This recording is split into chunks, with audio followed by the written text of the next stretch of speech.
Dark clouds twisted above the frontier colony of Astra 9, flashing with electric blue light. The wind sounded like thousands of metal sheets being torn apart at once. Towers shook. Dust rose in thick spirals. Every alarm in the settlement screamed at the same time. Commander Elias Ward stood inside the central command tower, staring at the sky through the cracked observation window. He had seen storms before. Astra 9 was famous for them. But this one felt different. The air tingled like static, and strange arcs of energy crawled across the horizon. "Shield grid is failing!" someone shouted from the console behind him. Elias didn't hesitate. "Send repair teams to the lower arrays. Keep the upper system stable. Move!" His voice was firm, steady, the kind that made people listen even when they were afraid. And today, every person in Astra 9 was afraid. The storm slammed into the colony like a massive wave. Lights flickered. The ground trembled. But in the middle of the chaos, something else appeared. Something no one expected. A bright streak shot across the sky, glowing white gold, moving too fast to be part of the storm. It wasn't lightning. It wasn't debris. It looked like a falling star, but the angle was wrong, too controlled. Then Elias heard the sensor alert. "Object entering atmosphere, unknown signature," a technician reported. "Impact expected 3 kilometers west of the colony." Elias grabbed his coat. "Prepare a rescue team. I'm heading out." The storm outside felt alive. Wind pushed against him like a physical force. Sand and sparks of static stung his face. Elias had to lean forward as he walked, each step heavy. Beside him, 2 rescue officers followed, carrying scanners and emergency kits. Their hover vehicle wouldn't function in this weather. The electromagnetic field was too unstable. They had to go on foot. "This is madness, sir," one shouted over the roar. "Whatever fell, no one could survive that." Elias kept moving. "We don't know that." "But the signature wasn't human." "That doesn't mean we leave it to die." The officer stared at him, surprised. But Elias wasn't interested in the argument. Something had fallen.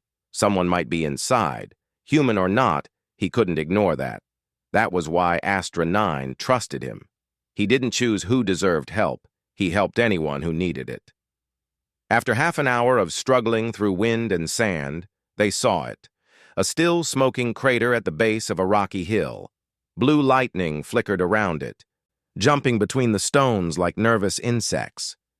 Inside the crater lay a small vessel, smooth, silver, shaped like a teardrop. It was nothing like human craft. No thrusters, no panels, no markings. It looked grown, not built, as if it were a living thing. Elias felt a strange shiver run down his spine. "Move carefully, and keep the scanners on."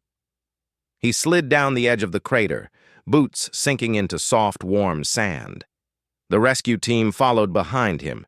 Heat radiated from the vessel, but the hatch on one side was cracked open, releasing cold, white vapor. "Life signs detected," one officer said, eyes widening. "Weak, but present." Elias didn't hesitate. "Open it." The officer swallowed hard. "Sir, if it's hostile, then we'll deal with that later." Together they pulled the hatch wider. A hiss of cold air escaped, and inside, curled against the far wall, was a figure. Not human, yet not entirely alien either. She was tall, slender, her skin a soft silver blue. Her hair floated slightly like strands of light. A thin suit covered her body, glowing faintly in the dim crater. Her chest rose and fell shallowly, showing she was alive but struggling. She looked peaceful but fragile, like a flame that could go out with one breath. Elias knelt beside her. "Can you hear me?" Her eyes opened. They were bright, star-like, full of confusion and fear. For a moment she stared at him as if trying to understand what she was seeing. She whispered something in a language he didn't know, a sound like wind chimes. "It's all right," Elias said softly, raising both hands to show he meant no harm. "You're safe. I'm here to help." She blinked slowly. The fear did not fade. But she didn't try to run or attack. She seemed too weak to do either. Her gaze drifted over the crater and the stormy sky, then back to Elias. She whispered again, this time with effort. "Not safe, storm. I did not mean to land." "We'll talk later," Elias said. "Right now you need medical support." He looked at his officers. "Prepare the stretcher." As they moved forward, she lifted one hand, a gesture of refusal. "No, I must leave. My people—" "You can't fly anywhere in this condition," Elias said gently. "And your ship is damaged. If you try to leave now, you'll die." She stared at him, breathing shallowly. It was clear she knew he was right. But there was something else, too. A deep reluctance, a fear of staying anywhere for too long. "My name is Elias," he said carefully. "What's yours?" She hesitated, then whispered. "Kalira." "Kalira," he repeated, trying to pronounce it correctly. "I'm going to get you out of here. Trust me." Something in his tone made her stop resisting, as if she sensed he wasn't lying. She slowly lowered her hand. The journey back to the colony was slow, difficult, and dangerous. The storm only got worse. Lightning cracked the sky. Sand hit them like tiny stones. Elias walked beside the stretcher the entire time, shielding Kalira from the worst of the wind. More than once she tried to sit up. "I shouldn't stay. The starborn do not touch the ground. Too long, too dangerous." Elias only shook his head. "You're injured. Staying is the only option you have." She looked at him with those glowing eyes again, confused. "Why do you help me?" "Because you need it," he answered simply. In her world, kindness without reason didn't exist. She didn't understand it. She kept watching him as if waiting for the moment he would change his mind, show his true intentions, or demand something from her. But Elias never did. When she grew too exhausted to speak, she closed her eyes and listened to the sound of his footsteps beside her. Steady, calm, unchanging despite the storm. For some reason, that steadiness made her feel safe. By the time they reached Astra 9's medical wing, Kalira was barely conscious. The colony lights flickered around them, but the inside was warm compared to the storm outside. Doctors hurried forward. "Commander, what?" "Non-human traveler," Elias said. "She's hurt. Treat her with care." Kalira's glowing eyes flickered open one last time. She saw bright lights, strange equipment, humans rushing around her. It was overwhelming, but then she saw Elias again, standing nearby, watching over her. She reached toward him weakly. He stepped closer, taking her hand gently. "You're safe now," he said again. And for the first time since she crashed, Kalira believed it. She didn't mean to stay. She had planned to leave the moment she could. But as darkness pulled her into unconsciousness, one strange thought settled in her mind. Maybe leaving wouldn't be as simple as she thought. Kalira woke to the soft hum of machines and the faint scent of clean air. For a moment, she didn't remember where she was. Her last memory was the storm, the crash, and the human commander who had carried her through chaos. Her eyes opened slowly. She lay on a medical bed inside a bright, quiet room. The walls were smooth metal painted with a warm color to make the place feel less cold. A window showed a calm sunrise outside. The storm had passed. She tried to sit up, but pain spread across her ribs. A calm voice came from the corner. "Easy. Don't force yourself." She turned her head. Elias stood near the doorway, arms crossed loosely, watching her with steady eyes. His uniform was dusty and torn from the night before, but he didn't seem to care. "How long was I unconscious?" Kalira whispered. "Almost 10 hours, Elias said. "You're lucky to be alive." She looked down at the medical device attached to her arm. Human technology. Strange, but not uncomfortable. Your people. They helped me. Of course, he said. You needed help. She stared at him quietly. You don't know who I am. You told me your name, he reminded her gently. That's enough for now. Kalira didn't understand this way of thinking. Among the starborn nomads, trust was earned slowly, carefully.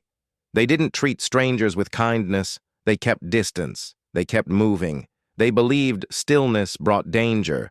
But this human, a grounded being, treated her like she mattered. It unsettled her.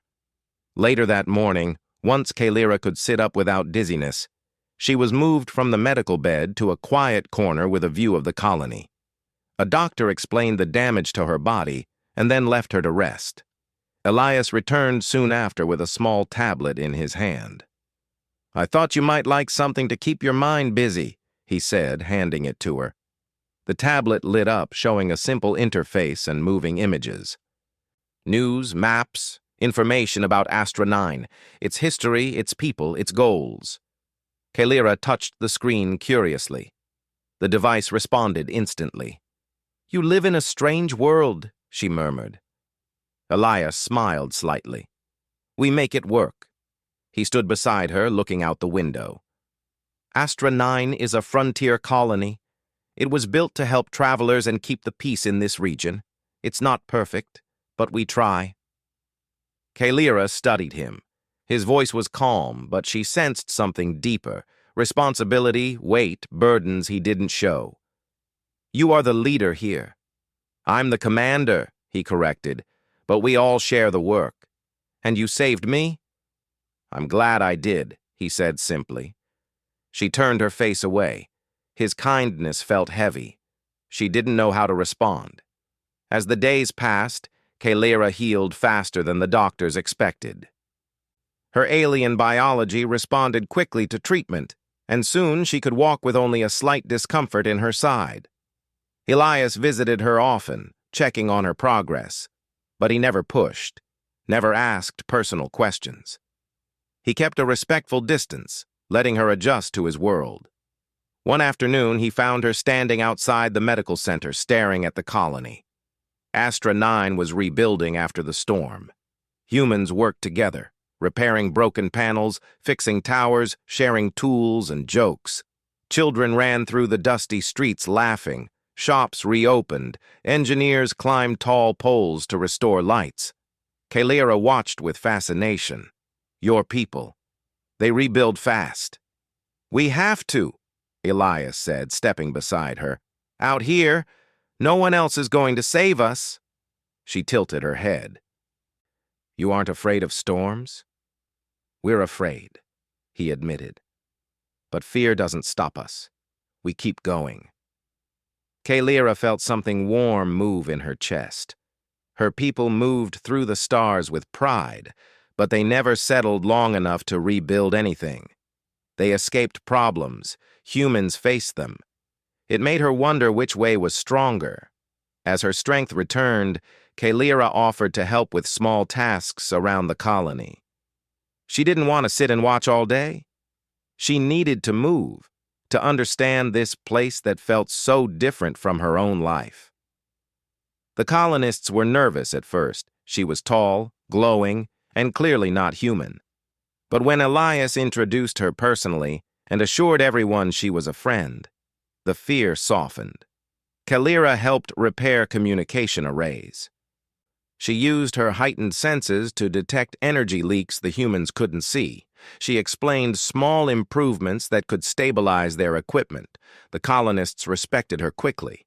One evening, while they worked on a power line, a group of engineers gathered around her. How does your technology work? One asked.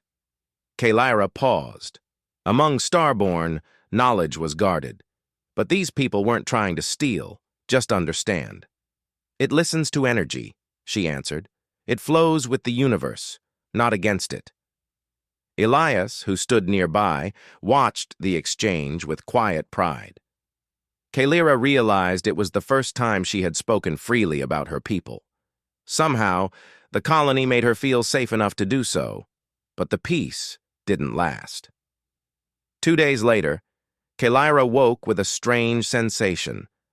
Pressure in the air, a shift in energy. Like distant thunder no one else heard. She sat up sharply. Something was coming. She hurried outside. The sky was clear, but the feeling grew stronger. Fear tightened her chest. This wasn't weather. It was movement. Ships, many of them, cutting through space toward Astra 9. Elias saw her from across the courtyard and walked toward her. "Kalira, what's wrong?" She pointed at the horizon. "You must prepare your defenses." His expression shifted instantly, serious, alert. "Explain." "I can sense them. My people call it star pressure. Signals from mass approaching objects. There are ships coming.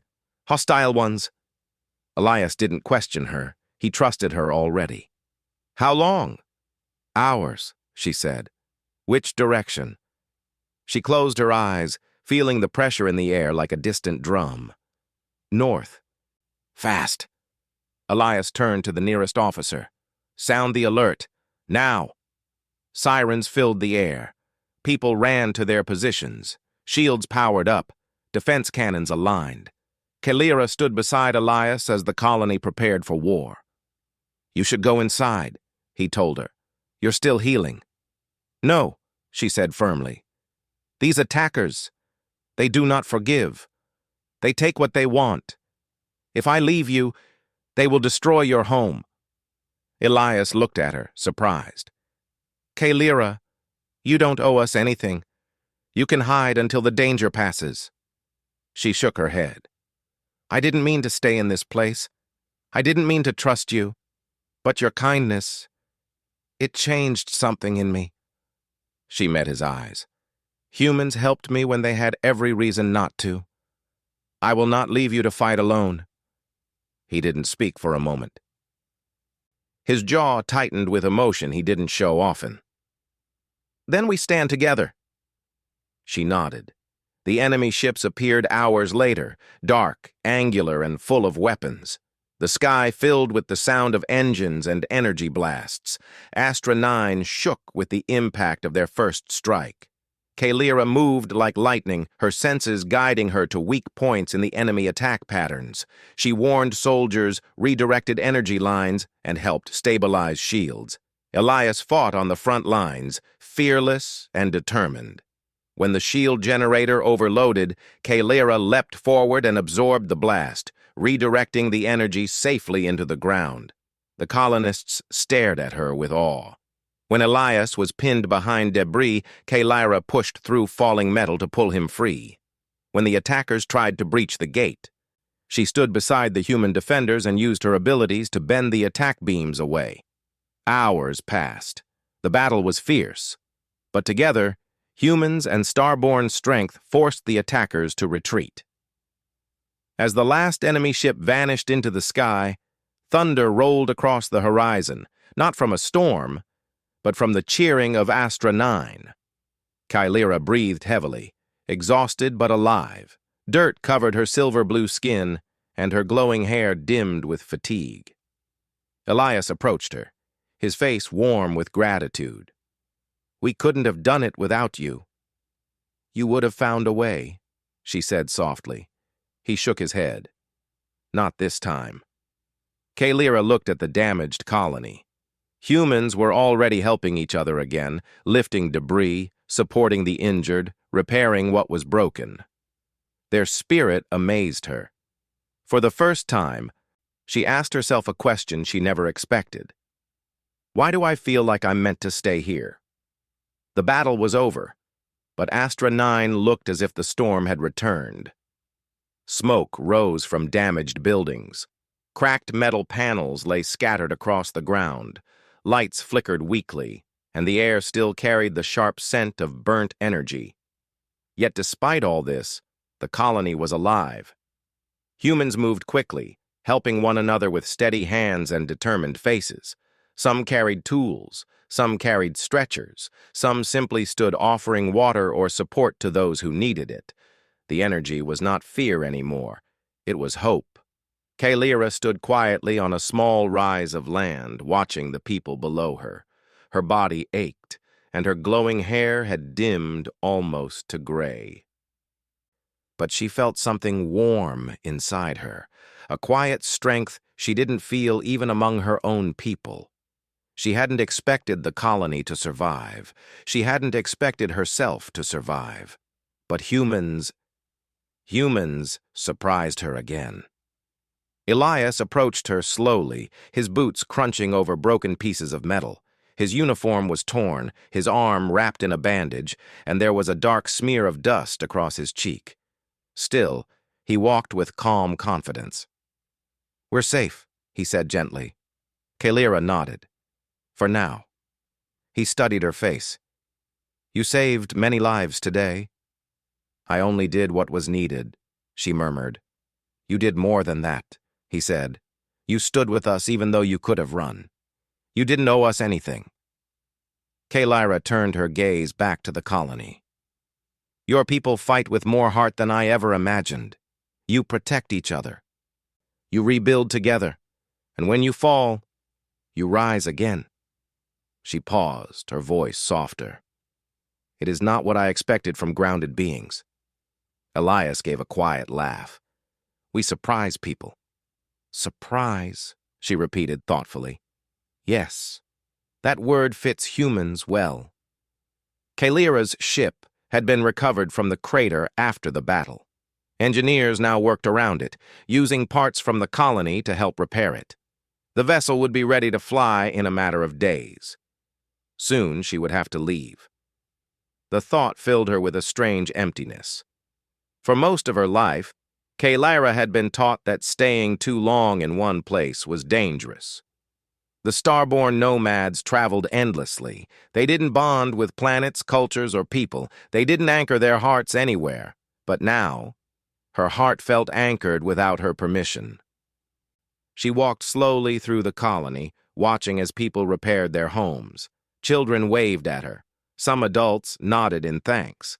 A few stared in wonder at her glowing appearance, but the fear she'd seen in their eyes earlier was gone. She had earned their trust, and somehow they had earned hers. The next morning, Kalira received a signal from the sky. A soft vibration moved through her body, a call from her flotilla. The starborn nomads had finally traced her crash and were approaching Astra 9. Her people would arrive soon to retrieve her. She stood alone near the edges of the colony, feeling the familiar pull of her past life. The stars had always been her home. Endless travel, silent ships, distant horizons. A life she understood. Footsteps approached behind her. "You felt it, didn't you?" Elias asked. She turned. "My people are close." His expression didn't change, but she sensed the small shift in his heart. "I see." "They will expect me to return," she said. Elias nodded slowly. "And do you want to?" The question was simple, yet it shook her. "I don't know," she whispered. He stepped closer. "Kalira, whatever choice you make, it's your own. I won't stop you. This colony won't stop you." His voice was steady, without pressure, without expectation. That was what made his kindness so difficult. He wanted nothing from her, so she never knew how to return the feeling. "You humans," she murmured, "you give freely, even your trust." "That's just who we are," Elias replied. She looked at him, studying his tired but warm face. She thought of how he carried her through the storm, how he checked on her every day, how he fought beside her without fear. She thought about how safe she felt at his side, and for the first time, she wondered if freedom meant choosing where she felt whole, not just following the rules of her people. When the starborn flotilla arrived, the sky lit up with silver streaks. Dozens of elegant ships hovered above Astra 9, glowing like stars brought down from the heavens. The colonists gasped in amazement. Even Elias stared upward quietly. Kalira felt the energy of her people. It was familiar, calming, like returning to a childhood memory. The ships lowered a platform made of shimmering light, forming a path that led directly toward her. A voice echoed in her mind, a starborn commander. Kalyra, you are found. Come home. Her heart tightened. Elias stood a few steps behind her. He said nothing. He didn't move. He didn't try to stop her. He simply waited, respecting her decision before she even made it. She took a slow breath and stepped forward. 1 step, 2 steps, 3. She stopped. Her eyes lifted to the shining ships above. They were beautiful. They represented her entire life, tradition, knowledge, her people.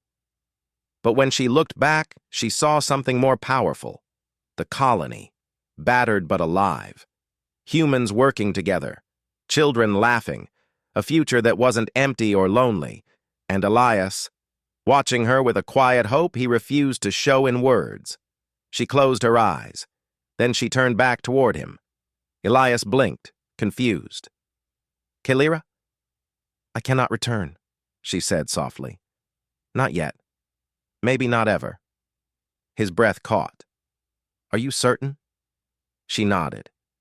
My people taught me to run from danger, to avoid attachment. To never stay long enough to feel anything real. She placed her hand over her heart. But your people, they showed me something different. He took a careful step closer. What did we show you? That kindness is not weakness, she whispered. That staying is not a trap. She lifted her eyes to his. That a place becomes home not because it is safe, but because someone cares that you stay. Elias exhaled slowly. And you want Astra 9 to be your home? Kalyra's voice shook with emotion. I want to stay with people I trust, with people who fight for each other, with people who gave me reasons to stop running.